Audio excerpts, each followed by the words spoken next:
Good morning friends. आज मैं आपको क्लास 10th मैथ का लेसन 4.3 का द्विघात समीकरण क्वाड्रेटिक इक्वेशन का एग्जाम्पल 7 लेके आया हूं।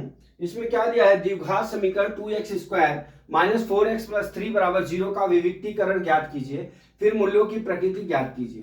तो हमारा समीकरण क्या है, समीकरण लिख लीजिए 2x square minus 4x plus 3 बराबर बराबर क्या है, 0 है। हमारा द्विघात समीकरण क्या होता है, ax square plus bx plus c बराबर 0 के।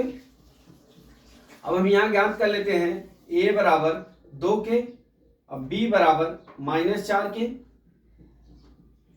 और c बराबर 3 के।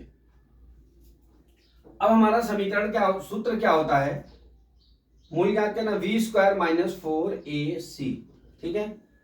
अब हमारा या तो ये 0 होगा, इसलिए 0 नहीं लिख रहा हूं कि घटाने के बाद क्या आता है। ठीक है, जोड़ने घटाने। तो b क्या हो गया, -4 का whole square minus 4 into a का मान 2 इंटू c का मान 3। ठीक है, अब रख लिया। ये कितना हो गया, 16 माइनस 2 या 6 चौका 24। ठीक है, अब बराबर 0 मान लीजिए, बराबर 0 मान लेते हैं, बराबर 0 मान लेते हैं। ठीक है, अब यहां पे देख लीजिए -8। अब ये क्या हो जाएगा, -8 0 से कम है तो लेस देन 0 हो जाएगा। ठीक है, लेस देन 0 हो गया तो इसका कोई वास्तविक मूल्य नहीं है। इसका यहां लिख लेंगे कोई वास्तविक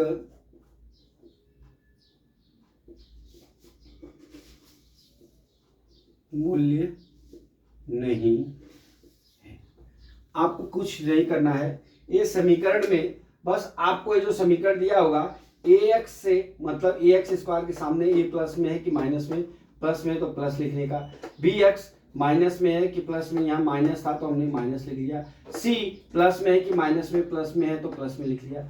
अब ये जो हमारा सूत्र होता है b square minus 4ac equal to 0, तो हम इसमें क्या करते हैं, रख लेते हैं। लेकिन एक चीज का आपको ध्यान रखना है, 0 तो रख लिए हो, लेकिन ये जोड़ने और घटाने पे, गुणा भाग करने पे आपका यहां देखना पड़ेगा कि 0 जो है, 0 से क्या होता है, 8 जो है माइनस मतलब कम होता है, तो ये लेस देन 0 हो गया, तो इसलिए इसका कोई वास्तविक मूल्य नहीं होगा। अगर ये बड़ा है तो ग्रेटर देन हो जाएगा, छोटा है तो लेस देन हो जाएगा। अगर 0 बराबर 0 हो जाता तो क्या हो जाता, हमारा वास्तविक संख्या बराबर है। तो दोस्तों, मैं ये आशा करता हूं कि ये छोटी सी सवाल एग्जाम्पल 7 आपको समझ में आ गया होगा। अगला सवाल कल मैं फिर लेके आता हूं। जय मां सरस्वती, जय भारत माता, जय जवान, जय किसान।